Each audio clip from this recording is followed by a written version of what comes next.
Olha lá, Laís, a galera tá entrando, ó. O pessoal tá entrando no nosso Periscope. Já tem quantas pessoas? Já tem muita gente. Muita gente entrando. A galera tá entrando, vai compartilhar a transmissão.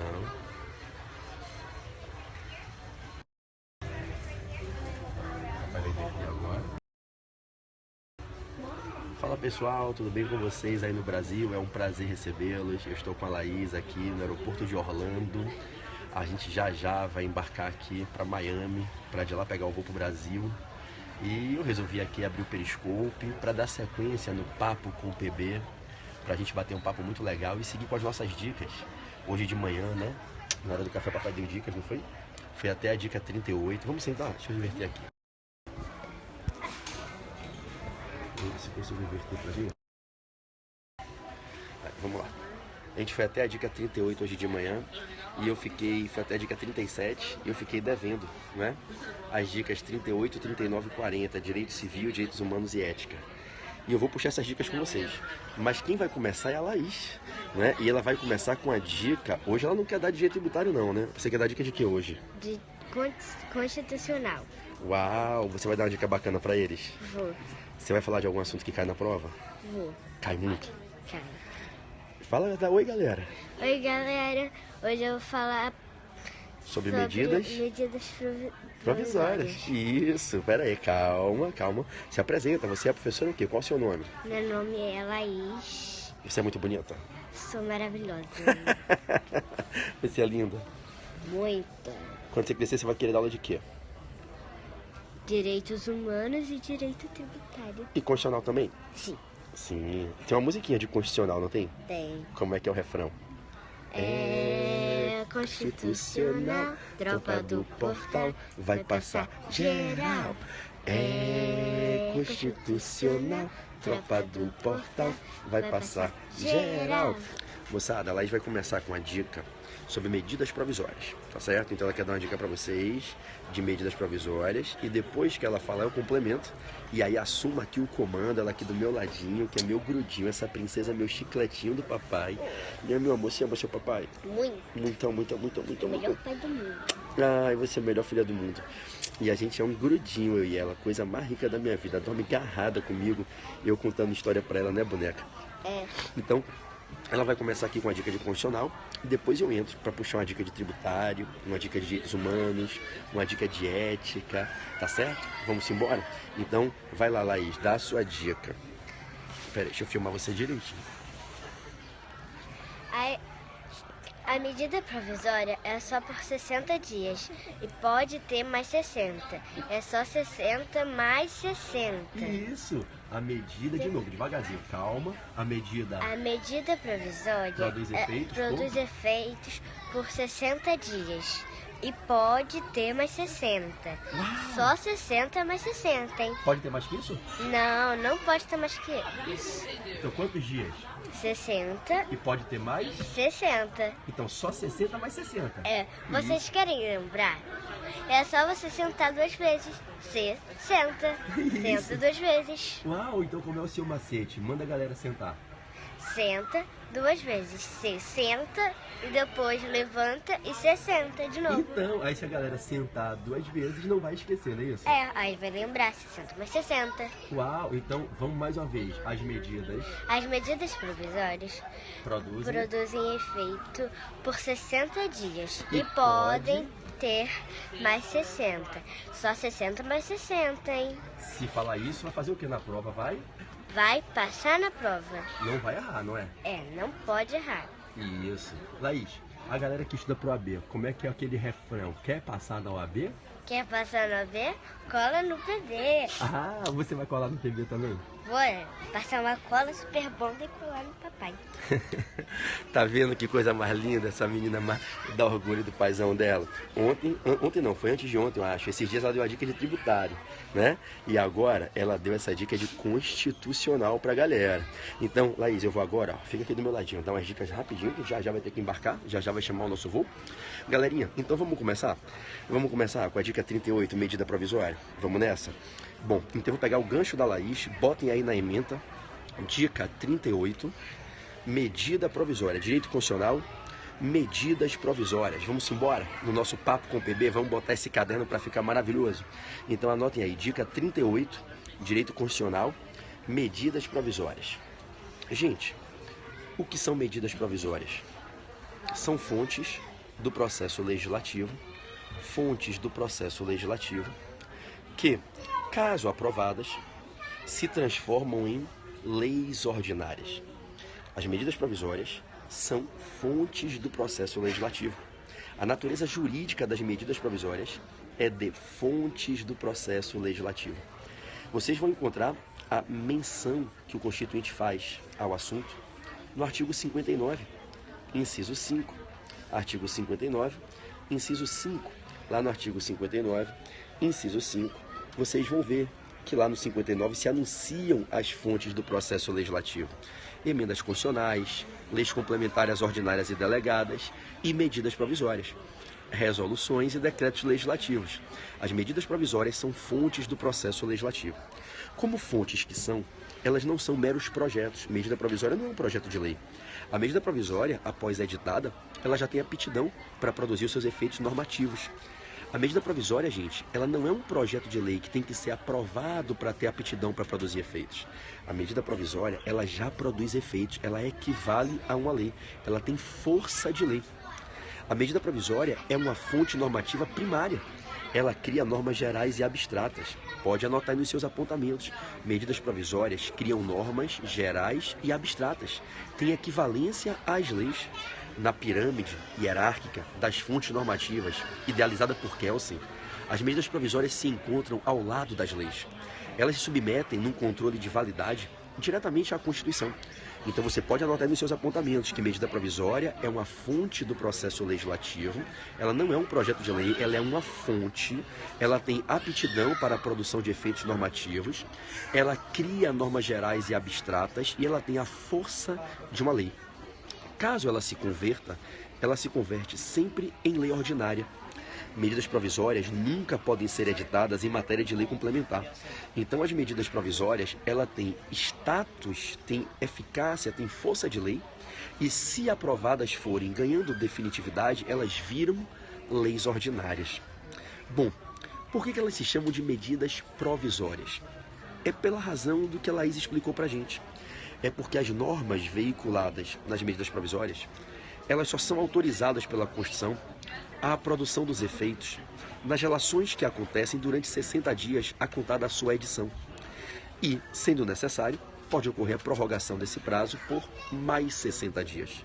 Então, as medidas provisórias, elas são provisórias porque elas vão regir fatos durante um período temporal pré-determinado e que não é para fins permanentes. A medida provisória produz efeitos por 60 dias, prorrogáveis uma única vez por igual período sexagenário, por mais 60 dias. Quem edita medidas provisórias é o chefe do Poder Executivo. A Constituição fala expressamente do Presidente da República, lá no artigo 62. Compete ao presidente editar medidas provisórias com força de lei nas situações em que há relevância e urgência. O STF, todavia, já pacificou que se houver permissão expressa na Constituição dos Estados-membros, os governadores também podem editar medidas provisórias estaduais. E a doutrina sustenta que, havendo previsão na lei orgânica do município de forma expressa, também poderiam os prefeitos fazer uso da medida provisória municipal. Então a gente diz que medida provisória é uma fonte normativa primária, editável pelo chefe do Poder Executivo em situações de relevância e urgência. Nas hipóteses em que o Poder Executivo precisa de uma norma para reger certa relação jurídica, para autorizar a prática de certo ato administrativo, para regulamentar certa prestação de serviço público, mas não tem essa norma e não pode esperar um projeto de lei virar lei. Então o chefe do Executivo, diante da urgência que consiste na impossibilidade fática ali, pontual, de esperar um projeto de lei virar lei, o chefe do Executivo edita uma medida normativa como se lei fosse de caráter provisório, dependendo de confirmação a posteriori no Legislativo. E aí ele edita uma medida normativa de caráter provisório para poder, né, normatizar. Deixa eu só bloquear essa pessoa aqui. Pronto, bloqueado. Então, o presidente edita uma medida provisória E essa medida provisória nada mais é do que uma fonte que vai disciplinar temporariamente por 60 dias, prorrogáveis por mais 60, certos fatos, certos atos da vida social, em especial ligada à administração, e assim vai ficar na expectativa de que o Congresso Nacional possa convertê-la em lei ordinária, dando definitividade a essa normatização. Então vamos lá, o que é uma medida provisória? É uma fonte do processo legislativo, que é dita uma norma geral e abstrata, uma norma primária, com força de uma norma legal, equiparável a uma norma legal. Essa medida é editável pelo chefe do Poder Executivo quando existe uma situação fática de relevância e urgência. O tema é relevante, é importante para a supremacia do interesse público e naquela circunstância fática não é possível, não é razoável esperar um projeto de lei ser convertido em lei no processo legislativo normal no parlamento. Tudo bem? Quem pode editar medida provisória? O chefe do Poder Executivo. A Constituição só fala do presidente da República, o Supremo já pacificou que governadores podem e a doutrina majoritária sustenta que os prefeitos também poderiam. Lembrando que para um governador poder editar medida provisória tem que ter expressa previsão na Constituição Estadual e para um prefeito poder editar medida provisória tem que ter expressa previsão na Lei Orgânica Municipal. A medida provisória produz efeitos, como dito, por 60 dias, prorrogáveis por mais 60. Ela, após expedida, é encaminhada ao Congresso. Chegando ao Congresso Nacional, o que é que vai acontecer? Ela vai para uma comissão mista. Essa comissão mista é formada por deputados e senadores. E essa comissão tem a missão de analisar a constitucionalidade dessa medida provisória, avaliá-la e emitir um parecer. Valeu, Pamploninha. Um beijo, meu irmão. Obrigado por tudo. Tio Ricardo aqui, ó, mandando um beijo pra gente. Boa viagem pra gente. Dá tchau, tio Ricardo. Tchau, tio Ricardo. Valeu, Ricardo. Em dezembro a gente se vê de novo no Natal. A gente está de volta aqui 22 de dezembro. Então, vamos lá. Então, moçada, repetindo, a gente diz... Peraí, deixa eu bloquear isso aqui que tá bem excessivo. A gente diz que as medidas provisórias, elas, ao serem editadas, elas são encaminhadas ao Congresso e elas vão para uma comissão mista. Essa comissão mista, formada por deputados e senadores, tem um prazo de 3 dias para emitir um parecer. Esse parecer vai apresentar a cada deputado e a cada senador qual é o teor dessa medida provisória, o que ela significa, sobre o que ela trata, se ela é ou não constitucional. E aí, enfim, a Câmara vai receber essa MP, enviada pela comissão mista, e é quem vai apreciar primeiro a MP para votar, se aprova ou se rejeita. Então, olhe qual é o rito de tramitação de uma medida provisória. Após expedida pelo presidente da República, ela é encaminhada ao Congresso, ela chega no Congresso e se dirige de imediato, é dirigida de imediato a uma comissão mista, formada por deputados e senadores, que num prazo de 3 dias vai avaliá-la e vai emitir um parecer. Esse parecer será encaminhado para cada deputado, para cada senador, aos gabinetes, e então partir-se-á para a parte de votação, para que se saiba se a medida provisória será rejeitada ou aprovada. Ela começa a ser votada na Câmara e somente depois, caso aprovada, é que ela é votada no Senado. Então a votação inicial é na Câmara e, se aprovada na Câmara, a segunda votação é no Senado. Caso aprovada nas duas casas, ela se converte em lei ordinária. Lembre que a medida provisória não tem que ser sancionada, nem pode ser vetada pelo presidente, foi o presidente que editou. Então não se fala de sanção ou veto de medida provisória. Sanção ou veto é algo que a gente só fala quando a gente analisa a tramitação de projetos de lei aprovados no parlamento. Então a medida provisória, se aprovada pela Câmara e pelo Senado, ela não vai ser encaminhada para sanção ou veto presidencial. Ela já se converte em lei ordinária e é encaminhada para publicação após a sua aprovação no Congresso Nacional, na Câmara e no Senado. Não existe, tome nota, veto nem sanção em medida provisória. Tudo bem? Veto e sanção é algo que a gente fala exclusivamente quando a gente fala de projetos de lei. Tudo bem? Tudo ótimo. Bom, continuem junto comigo. Então vocês entenderam que a medida provisória, após editada, vai para a comissão mista, que avaliá-la, emitirá um parecer. Essa comissão mista, após emitir o parecer, esse parecer não vincula, é a opinião da comissão mista. A medida provisória vai para a Câmara, que vota primeiro. Se aprovar, ela vai para o Senado. Se aprovar, ela é convertida em lei ordinária. Tudo bem? Tudo ótimo. Bom, a medida provisória pode ser rejeitada na Câmara? Pode. Se ela for rejeitada na Câmara, ou seja, a Câmara votou e rejeitou expressamente, ela não é encaminhada ao Senado. A medida provisória tem a sua produção de efeitos cessada dali em diante. Ela é rejeitada expressamente na Câmara. PB, e se ela for aprovada na Câmara e for rejeitada no Senado? Igualmente, ela é rejeitada no Senado e a partir da sua rejeição ela para de produzir efeitos. Então a gente pode ter a rejeição expressa da medida provisória tanto na Câmara quanto no Senado. Ocorrendo a rejeição expressa, do dia em que ocorre essa rejeição, ela para de produzir efeitos, ela cessa a sua eficácia quanto aos fatos que ela vinha disciplinando. Se nem a Câmara nem o Senado apreciarem no prazo de 60 dias, prorrogável mais 60, ela perde os seus efeitos pelo chamado decurso de prazo, como se fosse uma rejeição tácita. Então, se a medida provisória não for apreciada nos 60 dias mais 60 pela Câmara e pelo Senado, ela é rejeitada tacitamente, ocorre o decurso de prazo. Veja que a medida provisória pode ser rejeitada expressamente, ou na Câmara ou no Senado, e pode ser rejeitada tacitamente, ocorrendo o decurso de prazo, e a gente diz que, seja rejeição expressa, seja rejeição tácita, ela para de produzir efeitos de imediato. Então leve com vocês para a prova. Do dia da rejeição da MP, do dia em que a MP é rejeitada, ela para de imediato de produzir seus efeitos. Dali em diante, não há mais que se falar da aplicação da norma veiculada pela medida provisória. A grande questão que se pergunta em prova é o que acontece com as relações que foram disciplinadas pela MP por quanto ela estava produzindo seus efeitos. Então, pelo período que a medida provisória ficou produzindo seus efeitos, o que é que acontece com aqueles fatos, com aquelas situações jurídicas que foram regidas por essa medida provisória, especialmente se ela cair, né? Se ocorreu decurso de prazo ou se ocorreu rejeição expressa. Bom, para os eventos que aconteceram, para os fatos que aconteceram durante, né, aquele período temporal em que a medida provisória estava produzindo seus efeitos, a gente diz o seguinte: do dia da queda da MP, o Congresso vai ter um prazo de 60 dias para poder editar um decreto legislativo. E ao Congresso se dará o direito de, através de um decreto legislativo, disciplinar o que acontece com esses fatos que foram tutelados normativamente pela MP. Ou seja, imagine que hoje seja editado o MP e que com 15 dias a Câmara rejeite, vote e rejeite. Que hoje seja editado o MP e que a Câmara aprove e depois o Senado rejeite.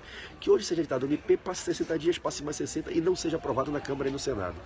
Durante todos os dias que essa MP estiver produzindo efeitos, o que é que vai acontecer com esses dias que a MP produz efeitos, caso a MP caia no final por rejeição expressa ou por rejeição tácita, por decurso de prazo? Esse período de tempo que foi tutelado pela MP, esse período de tempo em que a MP estava produzindo seus efeitos, antes de ser rejeitada expressa ou tacitamente, com a queda da MP, expressa ou tacitamente, do dia da queda, se abre um prazo de mais 60 dias, do dia da queda da MP. Do dia da rejeição expressa ou tácita, se abre um prazo de 60 dias para o Congresso deliberar se ele quer mudar esses efeitos ou se ele topa mantê-los. E o Congresso tem 60 dias para editar um decreto legislativo e através desse decreto é que o Congresso vai dizer se os efeitos que a MP produziu ficam mantidos ou se eles são modificados. PB, e se a MP cair e passarem os 60 dias e o Congresso não fizer o decreto legislativo para determinar como fica aquele rol de fatos que aconteceram naquele período que a MP estava produzindo efeitos? A gente diz que se passarem os 60 dias a contar da queda da MP e o Congresso não fizer o decreto legislativo, os efeitos da MP são mantidos para aquele período que ela, a MP, disciplinou aqueles fatos. Então a gente diz que a medida provisória ela vai disciplinar aqueles fatos, pelo período que ela produziu efeitos. Após a sua queda, se abre um prazo de 60 dias para o Congresso editar um decreto legislativo com a possibilidade de modificar aqueles efeitos. Se passarem os 60 dias e o Congresso não editar o decreto, aqueles efeitos são mantidos, e aí é como se a gente estivesse, para aquele período de tempo, convalidando o MP como uma fonte normativa do tempo do fato. Tudo bem? Então imagine que hoje eu edite o MP, o presidente edite o MP, ela produz efeitos por 40 dias e seja rejeitada. A partir desse 40º dia em que ela é rejeitada, o Congresso tem 60 dias para fazer um decreto legislativo para, caso ele queira, mudar as normas que regeram os fatos durante esses 40 dias. Se passarem 60 dias após a queda do MP e o Congresso não fizer um decreto legislativo, a MP termina se consolidando como uma fonte normativa do tempo do fato nesses 40 dias que foram por ela disciplinados. Tudo bem? Tudo ótimo. Bom, professor, e se a MP for rejeitada expressa ou tacitamente? O presidente pode reeditar a mesma medida provisória? Pode, mas não pode no mesmo ano, na mesma sessão legislativa anual. O presidente pode reeditar a mesma medida provisória que foi rejeitada, expressa ou tacitamente, mas só pode reeditá-la na sessão legislativa anual seguinte. Então, se nós estamos na sessão legislativa anual de 2016 e uma medida provisória editada pelo Temer for rejeitada, expressa ou tacitamente em 2016, o Temer pode reeditar essa mesma medida provisória, mas só pode fazê-lo em 2017. Tudo bem? PB, medida provisória pode criar tributo? Pode, desde que não seja tributo de lei complementar. Se não for tributo de lei complementar, medida provisória pode criar os demais tributos. Lembrem das dicas passadas de tributário aqui no nosso Papo com o PB. Tributos, em regra, se criam por lei ordinária, mas em alguns casos se depende de lei complementar. Se for um caso que o tributo depende de lei complementar, como os empréstimos compulsórios, os impostos residuais, o IGF, as contribuições residuais para a Seguridade Social, o ITCMD internacional, que dependem de uma lei complementar, não cabe medida provisória. Mas não sendo um tributo que dependa de lei complementar, pacífico no Supremo. Medida provisória pode criar, pode majorar tributo, não tem nenhum problema, tudo bem? Então, não há nenhuma incompatibilidade entre medida provisória e matéria tributária. Há incompatibilidade entre medida provisória e matéria de lei complementar. Não cabe medida provisória em matéria de lei complementar. Estamos juntos? Tudo bem? PB, e se uma medida provisória criar um tributo? Como é que se aplica o princípio da anterioridade? Bom, depende. Se for para impostos, uma medida provisória que cria ou majore impostos, a medida provisória tem que virar lei, e aí da lei é que se conta o princípio da anterioridade. Então, exemplo, se eu editar uma medida provisória em novembro e ela virar lei em dezembro, a partir de dezembro eu conto o princípio da anterioridade, se for para impostos. Para impostos, o princípio da anterioridade não corre da data da edição da medida provisória. Para impostos, o princípio da anterioridade corre da data em que a MP se converte em lei, mas isso é só para impostos. Isso é importante nas MPs de fim de ano. Imaginem uma medida provisória. Rafa Barreto, beijo, meu irmão professor Rafael Barreto entrou na live. Imagine, Rafa, uma medida provisória editada em dezembro, criando um imposto de guerra, majorando uma alíquota do ITR. E essa medida provisória é editada em dezembro de 2016, virando lei ordinária em fevereiro de 2017. De onde se conta o princípio da anterioridade? Da MP ou da lei? Bom, se for uma medida provisória para impostos, ela tem que vir a lei até o final do ano, meu irmão, para poder produzir efeitos no outro. Só para impostos, hein? Então, o princípio da anterioridade corre da data em que ocorre a conversão em lei. Então, nesse meu exemplo, a medida provisória que majorou o ITR, majorou o imposto de renda em dezembro de 2016 e só virou lei em fevereiro de 2017, o princípio da anterioridade se conta a partir de fevereiro de 2017. Ela só pode ser aplicada em 2018, porque o princípio da anterioridade vai determinar que se espere o exercício financeiro seguinte e a noventena. Então, a medida provisória que cria ou majora impostos, o princípio da anterioridade corre da data da conversão em lei e não da publicação da MP. Se a MP virar lei no próprio ano, ótimo, vai poder aplicar essa nova tributação no ano seguinte. Mas se a MP só virar lei no ano subsequente ao da sua edição, uma MP de novembro que virou lei em janeiro, que virou lei em fevereiro, se for para impostos, princípio da anterioridade a partir da conversão em lei, só se aplica no outro ano. Já para as taxas e contribuições, não. Para taxas e contribuições, a jurisprudência do Supremo é pacífica, o princípio da anterioridade corre da data da edição da MP. Então, se em dezembro foi editada uma medida provisória criando uma taxa, criando um ACID, majorando a contribuição social, criando a contribuição de melhoria em dezembro, e essa MP só vira lei em março, o princípio da anterioridade corre de dezembro. O princípio da anterioridade corre da publicação da MP para os demais tributos. Então, cuidado em prova. Uma medida provisória que cria ou majora impostos, o princípio da anterioridade corre da conversão em lei. Mas uma medida provisória que cria ou majora taxas e contribuições, o princípio da anterioridade corre da data de edição da medida provisória. O artigo 62, parágrafo 2º, só se aplica para impostos. Ele não se aplica para as taxas e contribuições. Isso é pacífico na jurisprudência do Supremo Tribunal Federal e assente na doutrina entre constitucionalistas e tributaristas. Tudo bem? Lembrem que existem algumas matérias em que é vedado medida provisória. Existem algumas matérias para as quais a Constituição expressamente veda medida provisória. Artigo 62, parágrafo 1º, nos incisos, alguns incisos com alíneas. Então lembrem, por favor, vou saudar a professora Cláudia Molinaro, que acaba de entrar na live, um beijo, Claudinha, tá? Então lembrem que existem algumas matérias no artigo 62, parágrafo 1º, para as quais o Constituinte proíbe o uso de medida provisória. Nessas matérias, em hipótese alguma, vai caber medida provisória. Então, moçada, não cabe medida provisória em direito penal, em processo penal, em processo civil. Isso cai em prova e derruba muita gente. A Constituição veda a medida provisória em penal, processo civil, não veda a medida provisória em direito civil, mas veda em penal, processo penal e processo civil. Vejam que não cabe medida provisória em matéria de nacionalidade, cidadania, direitos políticos, direitos eleitorais, partidos políticos. Não cabe medida provisória em direitos políticos, partidos políticos, direito eleitoral, nacionalidade, cidadania. São assuntos muito graves para que o presidente, por medida provisória, venha normatizar. Lembre que não cabe medida provisória para promover a organização do Poder Judiciário ou do Ministério Público e a garantia dos membros das carreiras.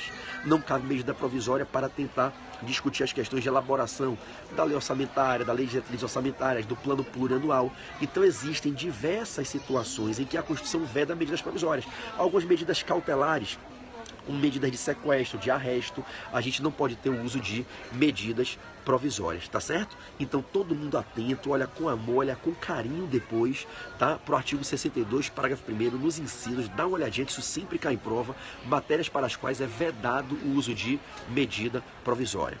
PB, fala uma coisa para mim, pra gente fechar essa dica. Se a medida provisória for editada e passou pela comissão mista em 3 dias e a Câmara ignora essa medida provisória. O que é que acontece? Passados 45 dias, 45 dias da edição da medida provisória, se ela não for apreciada pela Câmara, a pauta é trancada, ela entra no chamado regime de urgência. A pauta é trancada, a Câmara não pode deliberar sobre projetos de lei, já que tem uma medida provisória editada pelo presidente que alegou relevância e urgência aguardando para ser apreciada. Então, se a medida provisória for editada e não for apreciada após 45 dias, lembre que ela produz efeitos por 60 dias, prorrogável uma única vez, por mais 60. A partir de 45 dias, se ela não tiver sido apreciada, ela tem que entrar na pauta. Não é que ela vai entrar, porque podem ter 10, 15 MP juntas, não quer dizer que aquela determinada MP entre, mas ocorre sobrestamento da pauta. O que é sobrestar a pauta? A Câmara, ou se a MP estiver no Senado, a MP foi apreciada na Câmara, foi para o Senado com 15 dias, passaram mais 30, já tem mais de 45 da edição, e o Senado não apreciou a MP. Trancamento de pauta no Senado. Nem a Câmara nem o Senado podem ficar apreciando para deliberar e votar projetos de lei que a priori não teriam urgência, se tem uma MP do chefe do Poder Executivo, do chefe do país, do presidente, aguardando para ser apreciada. Então, havendo medida provisória aguardando para ser apreciada após 45 dias, trancamento de pauta aonde MP estiver, seja na Câmara, seja no Senado, ok? Lembrem que na sessão legislativa extraordinária, lá do artigo 57 da Constituição, caso seja convocada a sessão legislativa extraordinária, só se pode deliberar sobre o tema que motivou a convocação de sessão legislativa extraordinária, mas as MPs podem estar na pauta. Então as MPs furam pauta de sessão legislativa extraordinária. Então imaginem que no recesso parlamentar, no fim do ano, final de dezembro, começo de janeiro, foi convocada uma sessão legislativa extraordinária, nos termos do artigo 57 da Constituição. Quando se convoca uma sessão legislativa extraordinária, botando os parlamentares para trabalharem no recesso, você só pode deliberar sobre os temas que motivaram a convocação da sessão legislativa extraordinária, mas pode incluir as medidas provisórias na pauta. Lembre que é vedado medida provisória para normatizar os serviços locais de gás canalizado. Falei disso hoje de manhã. Os serviços locais de gás canalizado, que são prestados pelo Estado diretamente ou mediante delegação ao segundo setor pelo contrato de concessão, os serviços de gás canalizado, que é o Estado quem presta, ou diretamente, ou delegando mediante contrato de concessão a uma concessionária, o serviço local de gás canalizado, lá do artigo 25, parágrafo 2º da Constituição, não pode ser normatizado por medida provisória. Não esquece disso. Não cabe medida provisória para normatizar os serviços locais de gás canalizado. Tudo bem? Moçada, foram várias dicas aí de medida provisória. Tá quase que entrando a galera no avião, Lula, Laís e Pedrinho estão ali, eu tô mirando eles aqui, já quase embarcando, tá? Vamos rapidinho agora para mais uma dica. Antes de eu ir para a próxima dica, o professor Rafael Barreto tá na live. Rafa, eu não tô vendo nada, o chat tá fechado para mim, então eu não tô vendo, espero que as pessoas não estejam comentando aí para não atrapalhar a live, né? Depois eu vou ter que assistir a reprise e se alguém tiver falado do merda, eu vou ter que bloquear. Não fica aparecendo, eu tô aqui usando o meu aparelho daqui dos Estados Unidos, eu não sei por que com o aparelho daqui, quando eu faço a transmissão, fica bloqueando, eu não consigo ver a galera. Eu sempre imploro que o pessoal não fique comentando durante a live, né? Só que agora eu não tô vendo, eu não tô com o feedback do chat. Um ou outro comentário de pessoas que eu sigo é que aparecem para mim aqui, né? Então eu não tô vendo a galera, esse tal não tá comentando. Espero que não estejam comentando para não atrapalhar a transmissão, né? Rafa, se você puder, faça você, Rafa Barreto, um comentário aí pra galera te seguir. O professor Rafael Barreto é meu irmão, meu parceiro, dá aula de constitucional comigo, ele tá ao vivo aí, tá? Hoje ele deu aula na nossa pós-graduação de advocacia pública lá no Rio de Janeiro, ao vivo para todo o Brasil, né? Então se você puder, Rafa, dê um oi pra galera aí, pro pessoal poder te seguir no seu Periscope aí, quem eventualmente ainda não siga o professor Rafael Barreto, tá? Então a gente vai agora para a dica de número 39. Aí, ele botou aqui, é só clicar em cima do comentário dele e seguir ele, Rafael Barreto RB, meu irmão, professor Rafa Barreto, que dá a segunda fase de Direito Constitucional no exame de ordem comigo, tá acabando de escrever um manual de Direito Constitucional comigo e vai fazer uma live maravilhosa aí, com a carga motivacional muito boa, daqui a pouquinho, né? Para quem não sabe, Rafa é um dos grandes estudiosos do catolicismo, ele prega com muita propriedade a palavra de Deus, fala de Jesus com muito amor e é muito legal assistir as transmissões dele. Ele fala de direito constitucional, fala de Deus e motiva muito a galera, vale muito a pena assistir a live dele. Tudo bem? Bom, vamos lá. Dica de número 39, tá? Eu vou com vocês agora numa dica rápida de ética. Pra galera que vai fazer prova do AB, uma dica rápida de ética. É sobre impedimentos e incompatibilidades. Anote aí, dica 39, ética, impedimentos e incompatibilidades. Impedimentos e incompatibilidades, cargos do poder legislativo e poder executivo. Impedimentos e incompatibilidades, o advogado que passa a ser eleito para exercer cargos políticos no legislativo e no executivo. Vamos tomar cuidado na prova da gente, tá certo? Gente, se um advogado é eleito para ser prefeito, vice-prefeito, governador, vice-governador, presidente ou vice-presidente da República, esse advogado que é eleito para chefia ou subchefia do Poder Executivo Municipal, Estadual, do DF ou da União, ele fica incompatível temporariamente com a advocacia, se submetendo a um licenciamento de 4 anos.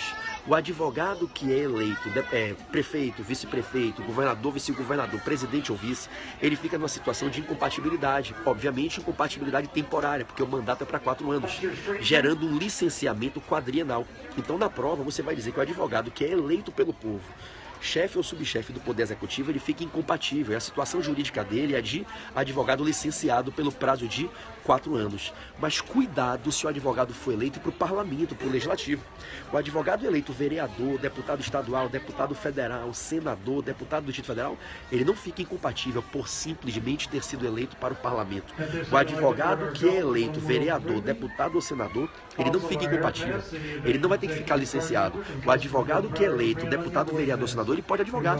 Ele só não pode advogar contra o poder público, contra a administração pública. Ele sofre um impedimento genérico, ele fica impedido de advogar contra toda a administração pública. Mas ele pode advogar. Ele só não pode advogar contra ou a favor da administração pública. Agora, qual é o carinho que vocês têm que ter? Se no parlamento esse advogado se candidatar a ser diretor do parlamento e for eleito para integrar a mesa diretora da Assembleia Legislativa, da Câmara de Vereadores, da Câmara Legislativa Distrital, da Câmara dos Deputados Federais, do Senado, aí ele fica incompatível. Cuidado, porque o advogado que é eleito para deputado, vereador, senador, ele por simplesmente ser parlamentar, ele não fica incompatível não, moçada. Eu tenho vários amigos que são advogados, que são vereadores, deputados, são senadores e advogam. Podem advogar. Só não pode advogar contra ou a favor da administração pública. Ele sofre um impedimento de advogar contra ou a favor da administração pública. Mas ele pode advogar. Respeitando o limite do impedimento, ele pode advogar. Tá na hora? Vamos? Agora, se o advogado for eleito diretor do parlamento, é uma nova eleição, ele se candidata a ser membro da mesa diretora, aí ele fica incompatível. O que incompatibiliza o advogado no legislativo não é o cargo legislativo, é o cargo executivo, de chefe do parlamento. É a função executiva, com poder de decisão, que vai fazer com que ele fique incompatível. Então cuidado, porque caiu na prova advogado eleito para ser chefe ou subchefe do poder executivo, esse advogado fica incompatível, licenciado por 4 anos. Advogado eleito para ser membro do legislativo, deputado, vereador, senador, ele pode advogar, mas não pode advogar contra a administração pública nem a favor. Ele fica impedido e não incompatível, não tem que licenciar. Mas se esse advogado que agora é parlamentar foi empossado, concorre a um cargo na mesa diretora, é eleito diretor do parlamento, aí ele fica incompatível. Veja que a incompatibilidade não é pela função legislativa, é pela função executiva de diretor com poder de decisão da casa parlamentar. E aí, ó, cuidado, porque essa licença para o advogado diretor, o advogado que é membro da mesa diretora do legislativo, é de 2 anos, hein? Porque o cargo de diretor é por 2 anos. Então, um advogado senador, o mandato de senador é de 8 anos. O advogado senador, por simplesmente ser um dos 81 senadores, ele pode advogar. Ele fica só impedido de advogar contra a favor do poder público. Mas ele pode advogar. Agora, se ele for eleito para a mesa diretora, esse cargo de diretor do Senado é de 2 anos. Então ele fica licenciado por 2 anos. Então cuidado na prova, porque o licenciamento do advogado no executivo é de 4 anos. O licenciamento do advogado no executivo, prefeito, subprefeito, governador, vice-governador, presidente, vice-presidente, é de 4 anos. Mas o licenciamento no legislativo, quando ocorre, que é quando ele vira diretor do parlamento, é de 2 anos, é pela metade. Então cuidado para não errar isso em prova, tudo bem? Eu vou ter que fechar aqui, que eu tenho que entrar agora, tá? Já está no limite aqui para entrar no meu voo, senão eu perco o voo, tá? Quando eu pousar em Miami, se der tempo, eu venho com as dicas para vocês que estão faltando, tá? Bati com vocês agora uma dica de constitucional, medidas provisórias, bem bacana, uma dica de ética sobre impedimentos e incompatibilidades quando o advogado passa a ser eleito para ocupar um cargo político no legislativo ou no executivo.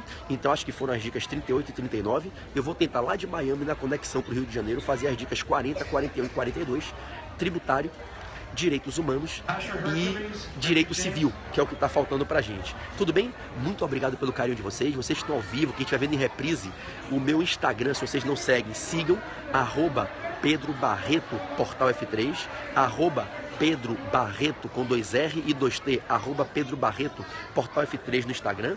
Tem o Instagram do portal, que é o @Portal F3, e o Instagram, @EuAmoConstitucional.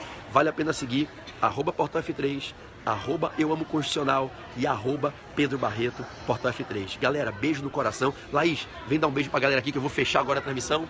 Dá um beijo pra eles. Beijo, Pedroca, vem cá, Pedroca, dá um beijo pra galera. Um beijo. Fala, sem careta, pra dar beijo pra galera. Um beijo. Vamos pro Brasil? Vamos pro Brasil? Sempre lembre que é passar no B, cola no PB. Ah, garota, Laís. E qual é a dica? É pra sentar, né? É. A medida provisória são quantos dias? 60. E pode ter? E pode ter mais 60. Pode ter mais que isso? Não. É só lembrar, senta, ou senta, Isso. levanta e senta. Então, 60. tá vendo a dica? É só sentar. 60. Você senta. Tá vendo a cabecinha das crianças? E quem inventou isso foi ela, não foi eu não. Pai, é só mandar sentar. Valeu? Beijo a todos. Fiquem com Jesus.